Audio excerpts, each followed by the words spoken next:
صبغة الله ومن أحسن من الله صبغة ونحن له عابدون۔ السلام علیکم ورحمۃ اللہ وبرکاتہ۔ اعوذ باللہ من الشیطان الرجیم، بسم اللہ الرحمن الرحیم۔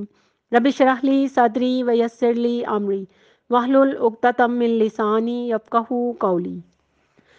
صحیح مسلم کی حدیث ہے، حضرت ابن عباس رضی اللہ سے روایت ہے کہ ہم نبی کریم صلی اللہ علیہ وآلہ وسلم کے پاس بیٹھے ہوئے تھے اور حضرت جبرائیل علیہ السلام بھی تشریف فرما تھے کہ اچانک ایک زوردار دھماکے کے ساتھ آسمان کا دروازہ کھلنے کی آواز سنائی دی۔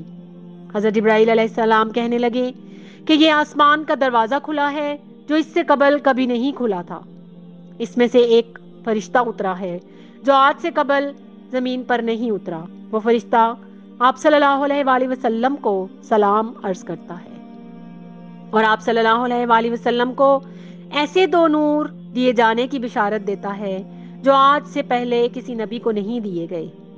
ایک نور سورہ فاتحۃ الکتاب اور دوسرا نور خواتیم سورۃ بقرہ۔ آمن الرسول بما انزل الیہ من ربہ والمؤمنون کل آمن باللہ وملائکتہ وکتبہ ورسلہ لا نفرق بین احد من رسلہ وقالوا سمعنا وأطعنا غفرانك ربنا وإليك المصير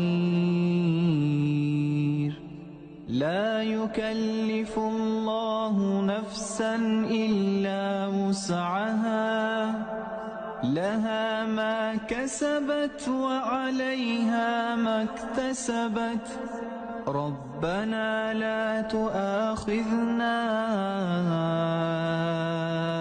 إن نسينا أو أخطأنا ربنا لا تؤاخذنا إن نسينا أو أخطأنا ربنا ولا تحمل علينا إصرا كما حملته على الذين من قبلنا ربنا ولا تحملنا ما لا طاقة لنا به واعف عنا واغفر لنا وارحمنا أنت مولانا فانصرنا على القوم الكافرين۔ صحیح بخاری سے روایت ہے کہ نبی کریم صلی اللہ علیہ وآلہ وسلم نے فرمایا، جس نے سورہ بقرہ کی آخری دو آیات جس رات تلاوت کی تو وہ اس رات اس کے لیے کفایت کر جائیں گی، یعنی شیطان سے، ہر مصیبت و پریشانی سے اور تمام تکالیف سے ازالے کے لیے کافی ہو جائیں گی۔ سنن نسائی کی ایک حدیث ہے، آپ صلی اللہ علیہ وآلہ وسلم فرماتے ہیں کہ ان آیات کی فضیلت کے لیے یہ چیز بھی بہت اہم ہے کہ یہ آیات اس دنیا میں نازل نہیں ہوئی۔ صحیح مسلم میں ابو مسعود رضی اللہ کا قول ہے کہ شب معراج میں اللہ تعالیٰ نے آپ صلی اللہ علیہ وآلہ وسلم کو 3 انعامات عطا فرمائے۔ نمبر 1 5 نمازیں، نمبر 2 سورہ بقرہ کی آخری 2 آیات، اور آپ صلی اللہ علیہ وآلہ وسلم کا جو کوئی بھی امتی جس نے شرک نہیں کیا ہوگا اسے آخرت میں اللہ تعالیٰ معاف فرما دیں گے۔